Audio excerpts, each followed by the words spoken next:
Joy to the world, the Lord is come. Let earth receive her King. Let every heart prepare him room. Heaven and nature singing, he is our new beginning. Can you hear? Hope is here. Joy in our baby's birth. Heaven is flooding earth. God is near. Hope is here.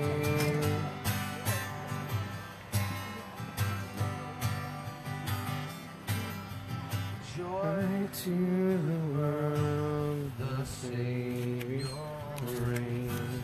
Let men their songs employ. He comes to make his blessings run. Heaven and nature singing, he is our new, his lover on display. Looking for us, it changes every day. Heaven and nature singing, he is our new beginning. Can you hear? Hope is here. Joy in our baby's birth. Heaven is flooding earth. God is near. Hope is here.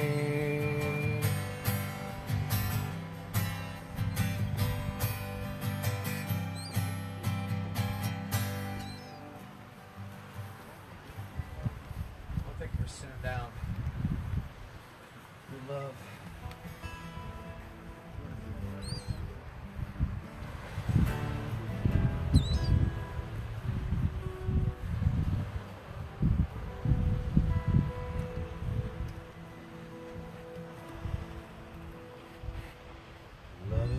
Came down at Christmas, the incarnate, the divine. Love was born at Christmas. Star and angels gave the sign.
in this Advent season, a season of preparing for this special gift.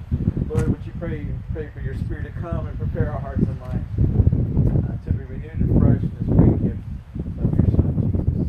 In his name we pray. Amen. May be seated. Welcome. My name is Jason. I'm privileged honor to be the pastor of Hope on the Beach. It's glad you're here with us. And just a reminder, a little housekeeping. If you have not liked our page on Facebook, really encourage you to do at Hope on the Beach at Hope Lutheran, and like our Facebook page. And what we do is we do updates about where we're going to be. The plan is, as long as we are above 50 and it's not inclement weather, we are here. If not, if it's going to be like that, and our Florida temperatures of below 50, then we go inside. And inside right now is usually is our church building up on 98, but we're also looking at the possibility of just being at Shunk Gully, and so we're working through that, what that's going to look like, and be over there if it's too cold to be here. So try to just go to your Facebook page, or you can call or text me. It's fine. I'm up, and you can find out where you want to go, where we're meeting at. So at Christmas time tends to be a great time, and a time that things get magnified, right? Events get magnified. If something in the Christmas season that is good, and you do it at Christmas, at the same token of Christmas can also magnify difficult times. There's something that's a little painful during the year. When it comes to Christmas time, during that time, it gets magnified to be incredibly painful. And so we're going to do the next 3 weeks. We're going to start this new series of the Ghost of Christmas Past, and we're going to look at the past and look at those things of our past that could possibly be painful, and apply God's Word to it in order that He can heal us, and so we can enjoy Christmas presents. Today I want to talk to something about really close to my heart. That's something I've been going through, and God's done a work, and I want to talk about today about overcoming offenses. Overcoming offenses. How many know someone who's easily offended? Raise your hand if you know somebody's easily offended. How many know if you just raised your hand about that person, they know it, they'd be easily offended by that? You just raised your hand. Right? I mean, there's some people just incredibly easily offended. Any little thing just fires them off. And how many of you would say that there's a lot of times that you're also offended easily? I can say that's kind of hard to admit, that we can be so easily offended. It's difficult. And I recognize that, these ways that I can get offended so easily start to build up, and over time they start to weigh me down. And they're just, when I look at it, they're pretty insignificant things, but it's easy to get offended. I mean, if you live here, right, one of the things I think we all maybe struggle with, but it's easy to get offended by the traffic of other drivers here, is it not? Yeah, I see the hands, especially out-of-state people, right? And I love you all. We're glad you're here. We just need to teach you how to drive. And even when we're trying to be polite, and I say, look, there's an out-of-towner, they're not going to understand. And you go to Miramar Beach, that lane's only going to be a left turn, and it gets everybody all the time. And next you got this huge movement to the right. And so, I always leave space and try to make sure to let people in so we can avoid accidents, all that kind of stuff. And, I'm being very mindful of you all on your vacation. Not like I have any life either, but I'm trying to monitor your time, and I give you space to move over. Just a little courtesy of a little courtesy wave, or the little nod. The driver's nod would be nice. You know what I mean? It gets kind of offensive. Anybody else get offended by that a little bit? Yeah, I see some heads going on by that. I don't know, some of you. I know I watched my parents get another generation get radically offended, right? When the younger generation is like you're talking to them and they're just doing this on their phone all the time. And they get so annoyed because they won't look at you. They're always on their phone. I mean, technology has brought us a whole new way to get offended.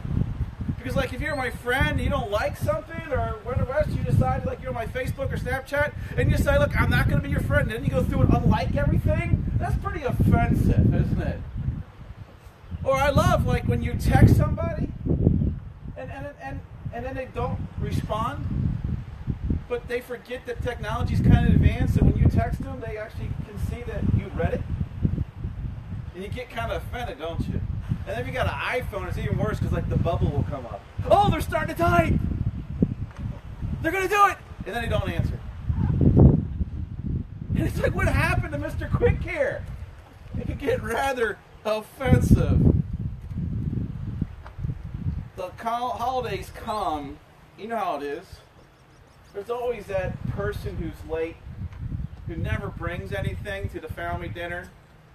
In fact, you know what they bring? They don't bring food or anything. You know what they bring? They bring Tupperware. Because they think they brought nothing, but they get to take it all home with them. That's what they're. You know, it's easy to get offended during the holidays. And if someone would say, like, a little comment about how you're raising your kids, oh my goodness, game on. There's a fight ready to break down. You know, you crossed the line. It's interesting how, especially on the holidays, these little things can just blow up in big ways. And here's a time that we're supposed to come and honor Christ, and often becomes a very destructive time upon relationships and the people that we love the most. I mean, I talked about little things, little annoying things, but the reality, though, there also are many significant hurts and wounds that emerge over time and they come up this year. Some of you have experienced significant betrayal. Some of perhaps you have been let down, or the person represented themselves as one way but lived totally different way. Some of you have been maybe experienced abuse, or been in family situations that have been dysfunctional for a very, very, very long time, and there's just a lot of hurt built up over the years. And the challenge is, so often when we're offended, is let those offenses to seep into us and get into our hearts. And when they're in our hearts, they make our heart callous, and it just takes us over emotionally. And all of a sudden, instead of having this great Christmas dinner of love and joy and peace and celebrate all these wonderful gifts that God has given us, the entire meal and the holiday is just destroyed and ruined. There are those of you that after holidays, your families will be more divided. Many will have friendships that will probably break up. And I just pray that as you go into this time, that to honor the birth of Jesus Christ and open His gifts, that you won't have your heart closed to someone that you're called to love. Closely. I hope you don't have a time where you're celebrating the love of Christ while you're hating the person next to you. I pray that you enjoy the grace of God with the ability to extend the grace of God to the others around you. So that's why I want to talk today about overcoming offenses for Christmas.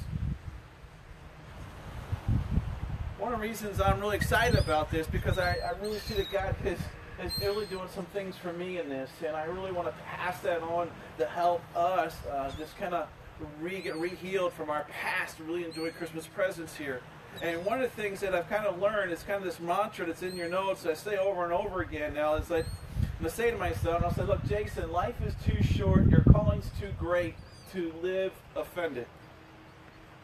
I'll say it again, I say, your life is too short, your calling's too great to be offended. I mean, after all, what is life?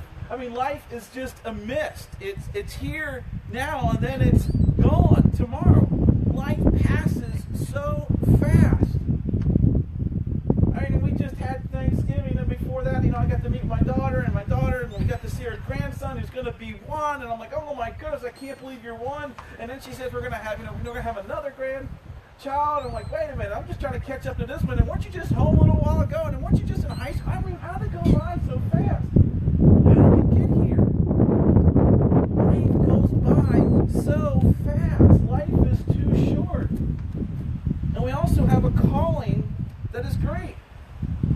I'm not just talking about my calling, but your calling. We all have a calling that is great. A calling to share the message of Jesus Christ, the gospel to the world, to help change eternity, to save people from hell. We are to go in the Word and share the gospel, to share His love, to be that light, to be that salt to the earth, to reflect His love to all we come in contact with. We're called to be His hands, His feet in this world today. And our calling is too great. So I don't know about you, but when I look at life is too short, my calling is too great to be offended. I mean, I look at that and I go, look, you know what happens? Small people carry around big offenses. small people carry big offenses. They make them big.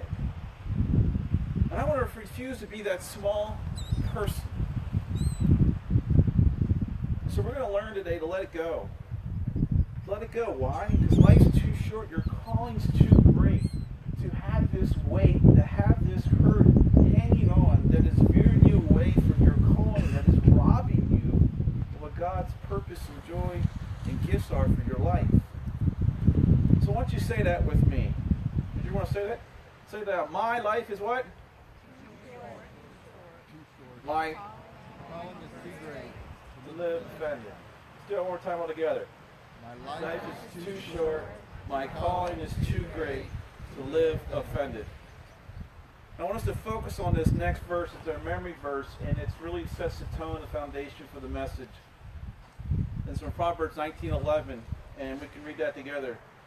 Good sense makes one slow to anger, and it is his glory to overlook an offense. Now, what does it mean to overlook an offense?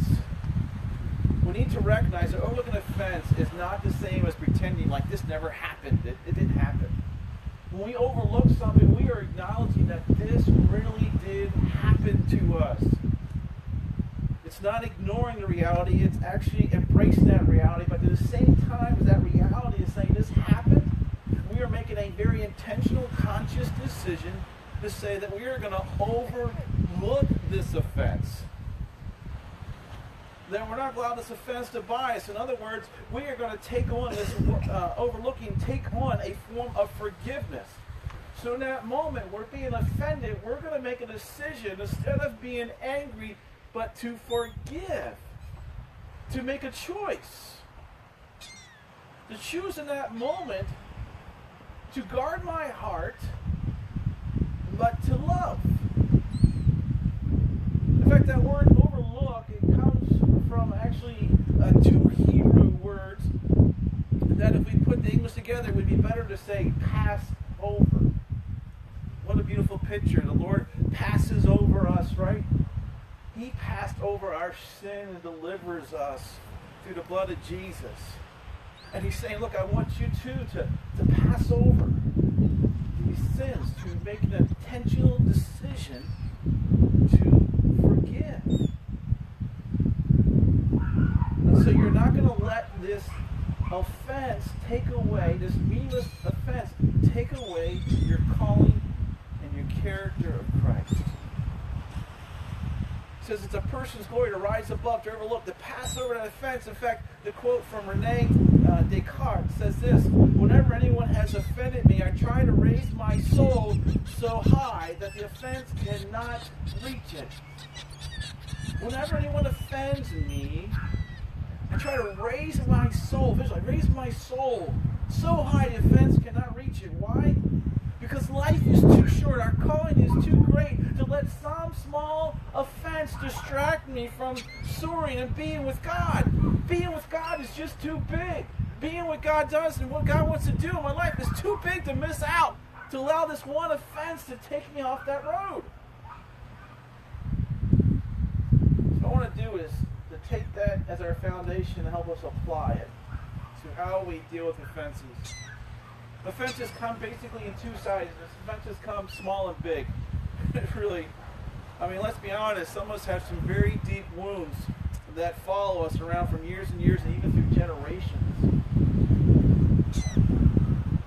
And a statement in your notes you're looking at says this: with God's help, I'm getting over this. Can you say that together? With God's help, I'm getting over this. With God's help, I'm getting over this. It's His glory, right? It's your glory to overlook an offense. And with God's help, we're going to be able to get over this. And so the first thing we're going to learn about getting over, number one in your notes, with God's help, I'm going to get over being easily offended. With God's help, I'm going to get over about being easily offended. Look at Ephesians 4:2. It says, with all humility, gentleness, with patience, bearing with one another in love. All humility means I'm going to humble myself. I'm not going to exert myself or exert my rights, even if they were wrong, to exert my right over someone. And gentleness is it's not a weakness. Gentleness is a great power, but measured, done well, holding back, not to overcrush. With this patience, waiting, bearing, in other words, making allowance for someone's faults. I'm going to do that for another in love. That's a great verse. Because how many of you know somebody who's perfect? Anybody know somebody's perfect? Christy, raise your hand. I'm kidding. At least one moment a day, there's a moment when I'm sleeping. And, but what's interesting, look, it's this point here. What's interesting is this. We often tend to judge others by their actions, but judge ourselves by our intentions. We often judge others by their actions, but us by our intentions. In other words, we're really quick to say, look, you did it, and call somebody out for what they did, how they offended us, and get really angry at them. But if we do that exact same thing, we do it to somebody else, we're quick to say, wait, I didn't really intend to do that. All right? That was not my intention. Don't read it that way. Don't take it that way. And we're so quick to go point that finger at somebody else while we got 3 fingers pointing back at us. So we're awful quick to judge others by their actions, but judge ourselves by our intentions. For example, I've had a lot of anxiety and pressure that's been kind of building up in me as we've been searching for another pastor and to kind of pursue this vision to start another beach service over at Inlet Beach. And some of that anxiety was just the frustration, and some of that excitement, anxiety was, man, God has just kind of been opening some doors and making some connections, and I was getting really excited, like, man, I could just really see this. We could get this thing done by Easter. And so I started to rethink it and look at it and be praying about it. I said, how could this happen? What else could we do? And what are the possibilities? And started seeing new ways. And so I started making a list of all the things we need to do. And it started to be a really, really long list. And that creates some stress. And say, how is this going to happen this amount of time before Easter? And I started to really apply it to that timeline. And so there was just a lot of anxiousness going on. And then it was in a week where we were doubling down. We were working over double to try to get away for a week to be at a conference. And so it was pushing us all together and really allowing this anxiety and emotion to really push on me with this whole list of things that we've done that really haven't totally been refined or prioritized. It was like, here's this division that we could go. Here's what we could pursue. And there was just a zeal to say, man, what is something we could do, what God could do among us. And so I went to the voters meeting and I just shared it. And when I shared that big vision, instead of it being a great joy and excitement, it created some real distress because I was actually passing on some of my distress and anxiety going on. And just dumping a whole load of changes to people that were not really prepared and didn't have enough time to process it all. And so I just want to ask, beg you really for your forgiveness.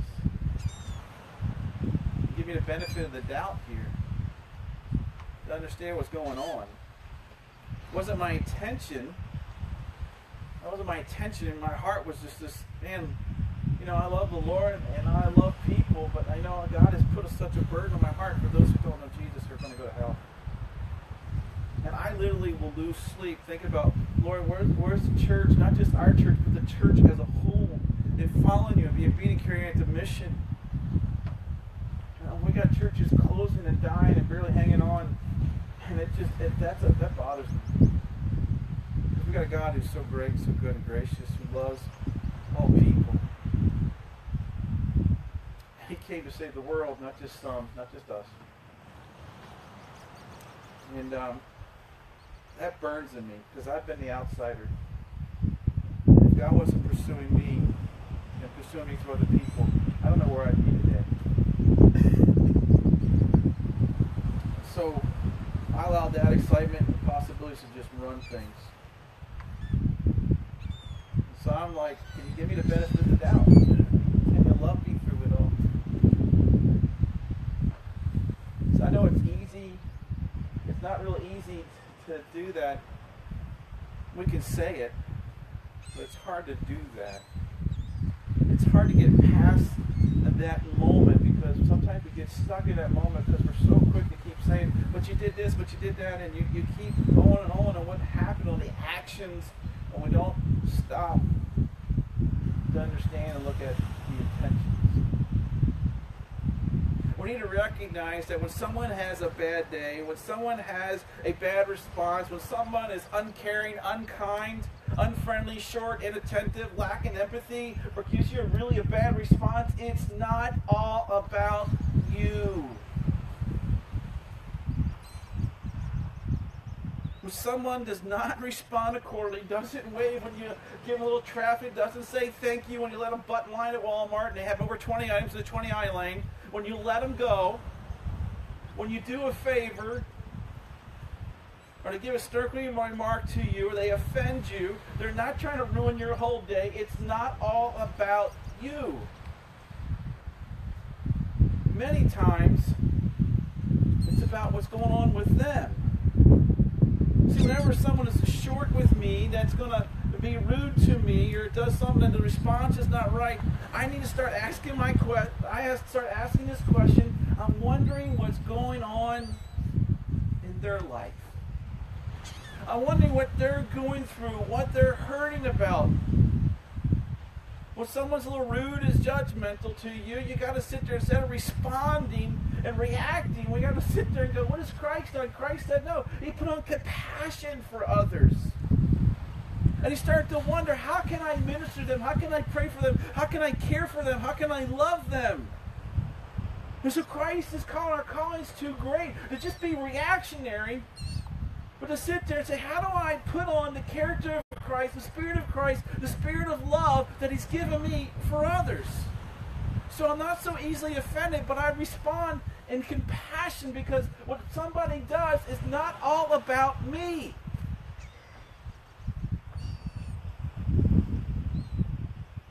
And what I found, if we can get past the offense, and we do what Paul says, that we come with humility, we come humble, we come with this gentleness, to say, look, you offended me, I have a right to come smack you back. But you know, forgiveness is being stabbed in the back, and I pick up the knife and stab him back.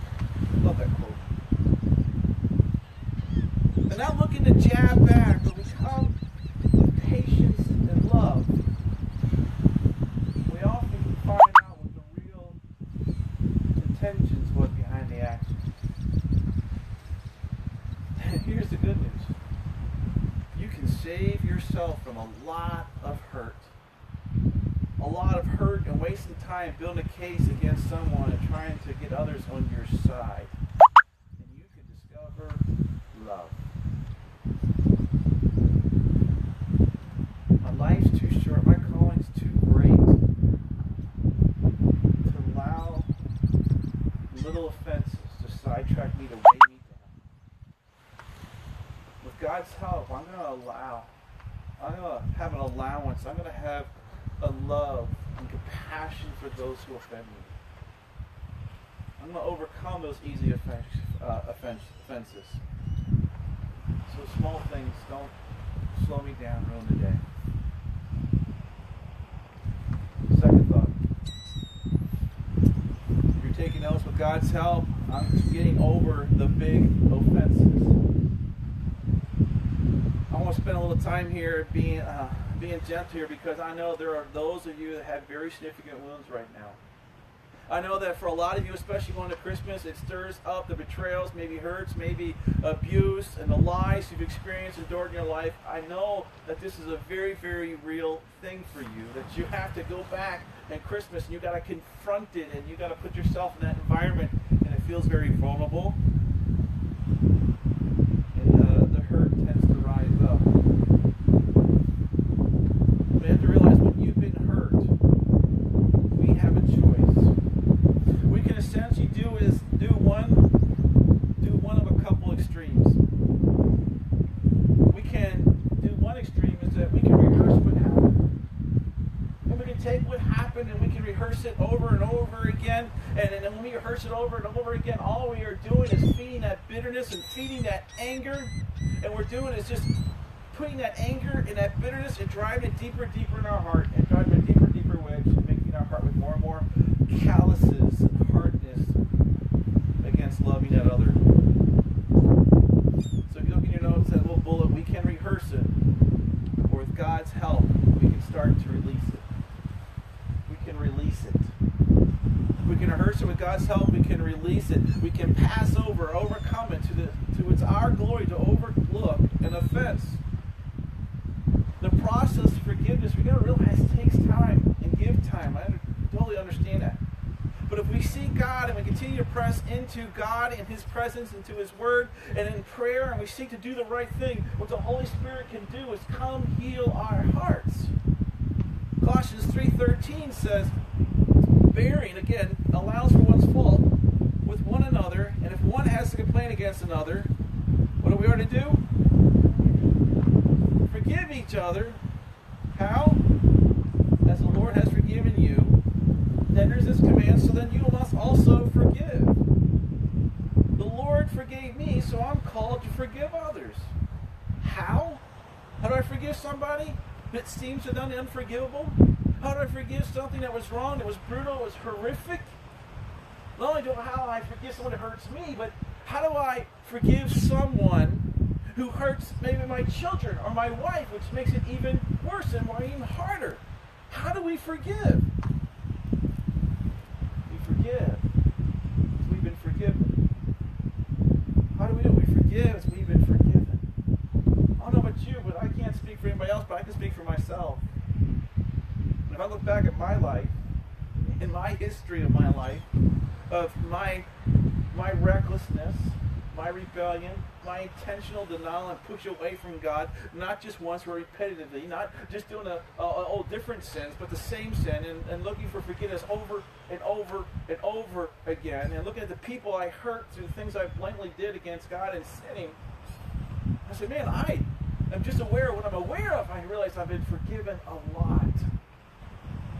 Not even just the things I'm unaware of how I have sinned. And God has freely, generously, repeatedly forgiven me over and over and over again. That's forgiveness. God gives it away freely. He repeatedly gives it away. He applies it over and over again to your life to see you're forgiven, you're set free from this, release you from it, you're forgiven.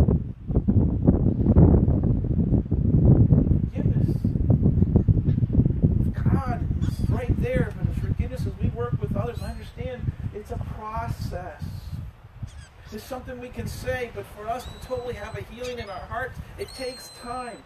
But with God's help, we can forgive. With God's help, He can change our hearts. With God's help, with His grace, we can learn to give grace. You can learn to pray for this person even when you don't feel like it, because you know it's the right thing to do.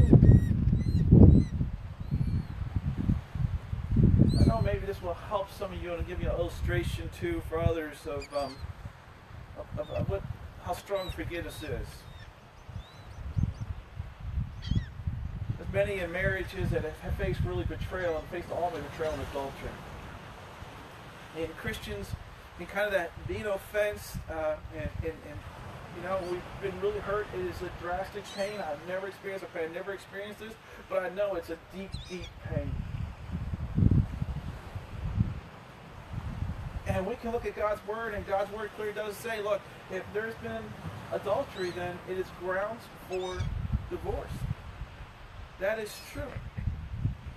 But we need to look at the whole Scriptures, and we need to look at the whole Word and what God's heart is, and to realize just because Scripture gives you one verse that says, look, it's grounds for divorce, but guess what? Adultery is also grounds for forgiveness. It's grounds for forgiveness.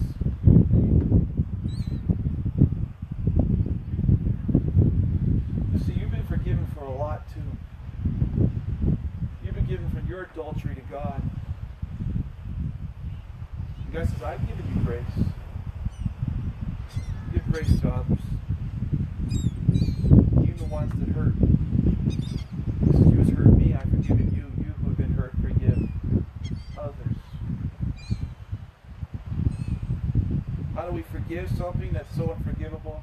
The same way Christ has forgiven us. Again, back to the quote. Whenever anyone has offended me. I try to raise my soul so high that the offense cannot reach me. I love that quote because it's like passing over. Passing over is kind of like hurdling over it. I don't know, maybe it's like Donkey Kong, barrels will come after you. It's a visual, but you're jumping over these things that are trying to take you out. And you just move over it. And you let it go by. Because life is so short, your calling's too great to allow this to just live by offense. And so you release it. And when you release it, what you happen is that, all that anger and bitterness that you have built up, that you've been like in your mind, throwing it at the other person, it's actually keeping you imprisoned. It sets you free. And as God's healing work works, instead of saying I'm going to work on getting over this, I can say I am getting over it. Because of God, I'm not just getting over it, I am over it. I am over it. I am different. I'm a new person. Because of God, I get over it. There's an amazing story of Joseph in the Old Testament who rose above the greatest betrayals, right? Joseph was the youngest brother, youngest son of Jacob with all his brothers, and Joseph had the big dream, and he told his brother, and his brother's like, that's not happening. That's not even going on in our world.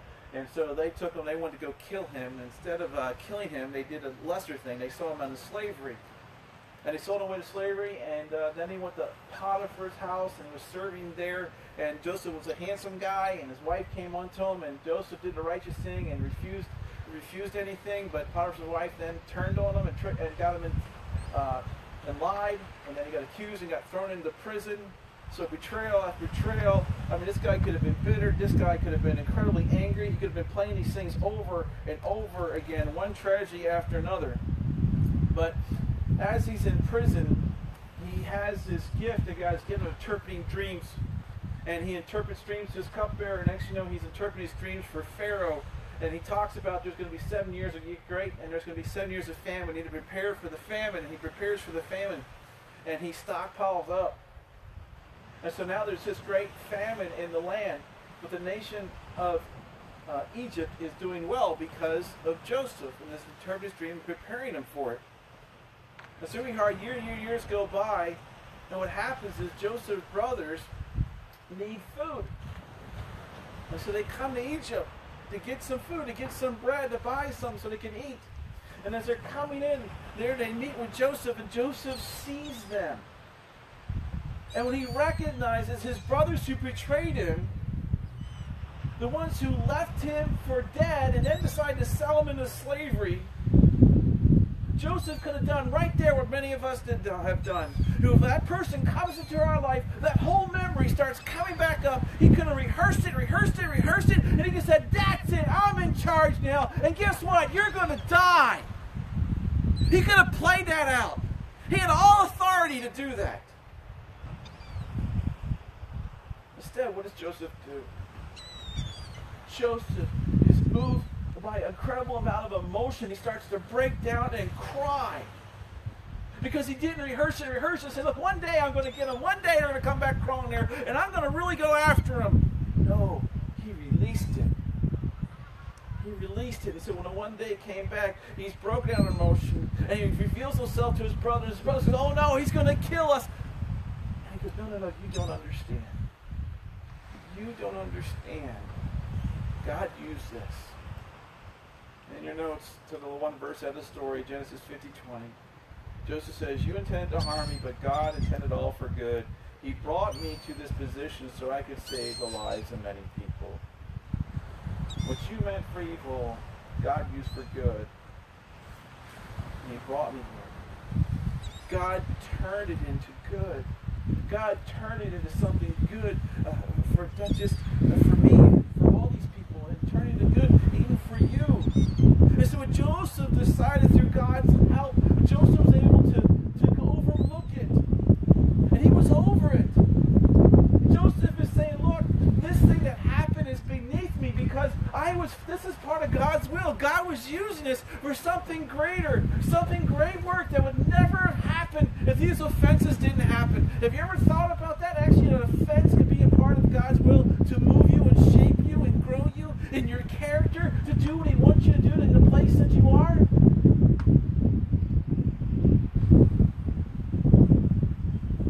Joseph was not going to let this thing to be a curse to him. Allow this past to hang on him and keep him from his future. With the grace of God, He let it go. And he actually became a stronger person.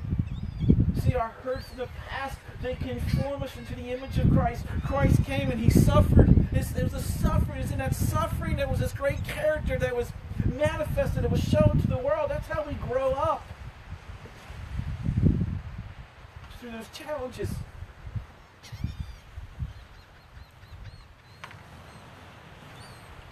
See, it's your glory to overlook, to rise above, not be a hostage by offenses. Why? Life's too short. Your calling's too great.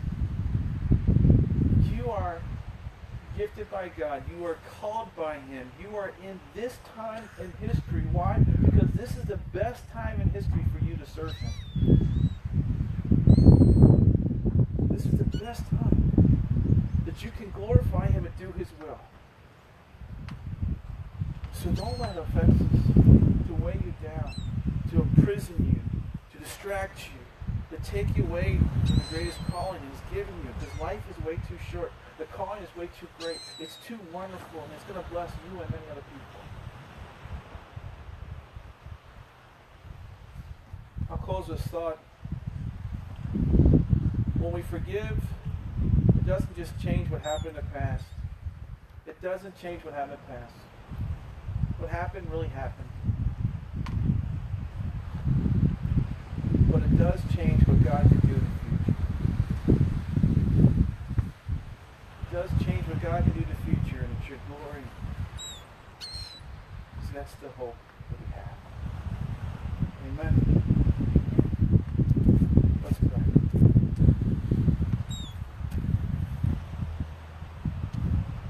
Father, we ask in your presence that you do a work in our hearts. God, I know it's easy for so many of us to be easily offended by things that are so insignificant when we really step back, that really don't matter much. And God, by your grace, give us the ability to overlook and pass over, to rise above the things that would slow us down.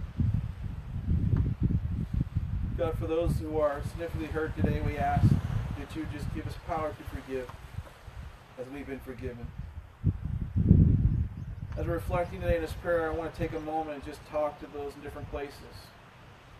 For those who say, I've been a little bit like you, I've been really offended, I just want to encourage you just today. I want to ask God's presence that He would work in your hearts, that God would, if some of us would help believe now, that just as I'm saying this, that you're going to get over it. With God's help, that you're going to get over it. You're going to be able to say, I'm over this. I'm a different person. I'm a stronger person. I'm a better person than I was yesterday because with God's help and His healing. And some of you who are carrying those significant wounds, one of those bigger offenses, really need God's help. Lord, I pray, God, that you would start that healing process. Lord, our hearts have become really hard and callous, that you would just break them free and make them soft again. Father, I know that you would speed up that process, that you would help them to choose to bless instead of curse. I pray that those who have been harmed, God, that you would just bring tremendous love into their life, that you help supernaturally with your ability of forgiveness, that your forgiveness, that we would just be overwhelmed and touched by the forgiveness you have for us, the price you paid to forgiveness, and that you would set us free from it, Lord. That you would show us how we're allowed Satan have a foothold in us and keep us prisoners in this, Lord. That you would give us that key of forgiveness to unlock that door, to unchain the death that is around us, to allow your life to come through, Lord. Lord, I pray your Holy Spirit just break through in our hearts and minds now. That it would just start or just finish it, and you wouldn't even leave a little crumb behind. There's no more little door that can be, this little thing can be poked anymore. I mean, in fact, if we can poke it, we can be ready to respond with a testimony because your love has healed us, God. May this Christmas be different. May this year be different. Just cleanse our hearts. Let us stop pushing through. Let us stop putting it down from generation to generation. Father, intervene in the brokenness that we've been carrying on.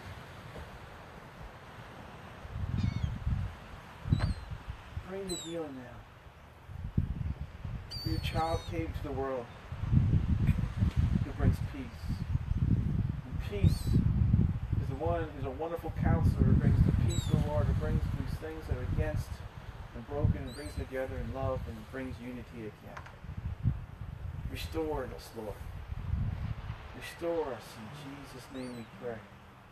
And all God's people, we pray the prayer Jesus taught us. Our Father, who art in heaven, hallowed be thy name. Thy kingdom come, thy will be done, on earth as it is in heaven. Give us this day our daily bread, and forgive us our trespasses, as we forgive those who trespass against us. And lead us not into temptation, but deliver us from evil. Thine is the kingdom, the glory, power, and the glory, forever and ever. Amen. In your worship folder is our connection card, and I hope you had an opportunity to fill that out and to share with us, and be able to connect in. We'd love to be able to hear how you came here, what God's led you here, and be able to also acknowledge your presence with us. On the back side, you have the next steps for taking today. You have your invite card too for you and others for the ladies' Advent dinner. It'll be a great time to focus on Jesus and have a time with the ladies in the dinner, so we encourage you to do that. And to invite others. There's some things on the connection card that you can kind of help out with. If you'd like to help out, or if you're planning to come, what you will bring to share. Also, a reminder, we have Christmas Eve services, and we have 2 beach services, 8:30 and 3:30. And if you can help us out with that, it'd be wonderful, since I know not everybody can do 2, but it'd be great if you can do 2. We would greatly appreciate it, as you can partner with that and help us into sharing the news of Jesus this Christmas. I'm really looking forward to it. I just feel like this Christmas, God has really just been calling us to just open up more and take a step where people's hearts are really open. And I think this year of all, there's just a movement going on, and God really wants to rescue us from the Christmas of the world and bring us back to what it really is. And so we have an 8:30 and a 3:30 and 7 right now, and at our main campus, which will be a communion candlelight, more formal, a little bit more formal, but you're welcome to come here, and I'd love to have your help if you can be part of that and sharing the good news with all that God brings. And then offering, in the worship folder is an offering envelope, and us who've just been healed by God. It's just a gift of great gratitude. I mean, really, when you look down to it, if it's a tithe or a bigger gift, whatever, a generous gift, I mean, it's about a gratitude heart. It's just a heart that says, man, I don't know where I'd be without your God and grace. I realize you saved me, and this stuff here is pretty insignificant when we look at heaven. I mean, after all, what are we going to do? We can't put it in the U-Haul behind us, the hearse. It's not going with us. So no matter how much we try to do here, unless it's kingdom eternal, it's kind of insignificant. And so it's an opportunity to really rise above and invest into kingdom things and be a part of what God's doing in the bigger picture. Not just for others, but the thing that He does for us when we do that. And there's great blessings that we can do, we can never buy in our hearts. He can set us free from the things of this earth to higher things. And so as we continue our worship, the ushers will come around and we'll put those connection cards and offering in the buckets, and we continue to worship and glorify Him.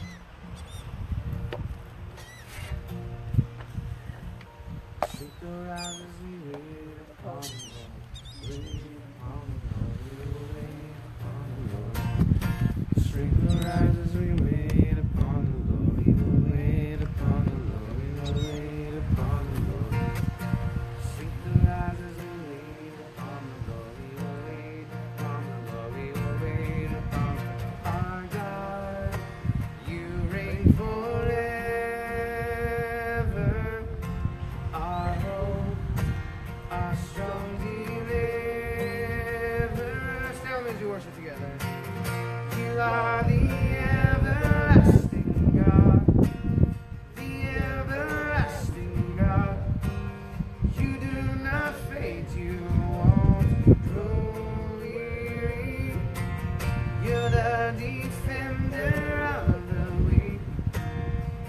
comfort those in need.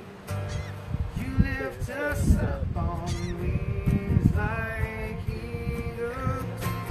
Strength to rise as we wait upon the Lord.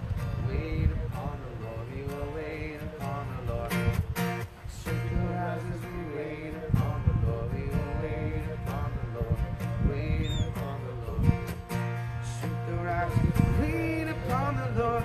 Wait upon the Lord. We will wait upon the Lord our God. You reign forever. Our hope, our strong deliverer. You are the everlasting God. The everlasting God. You do not faint. You won't grow weary. You're the defender of the weak. Comfort those in need. You lift us up on wings like eagles. You are the everlasting God. The everlasting God. You do not faint. You won't grow weary. You're the defender of the weak. Comfort those in need. You lift us up on wings like eagles. Lord, we thank you so much for this time together. What a privilege and blessing and honor it is to be able to come together and worship you in spirit and in truth and in harmony with each other. Lord, we thank you, Pastor Jason, and we thank you for the words that you spoke through him today. Lord, let us be able to let those past hurts go and press on towards you. Thank you, Holy Spirit, for the work you're doing in our heart and our lives. In Jesus' mighty name, and all God's people said, Amen. Amen, guys. Thanks for being here today. See you next time.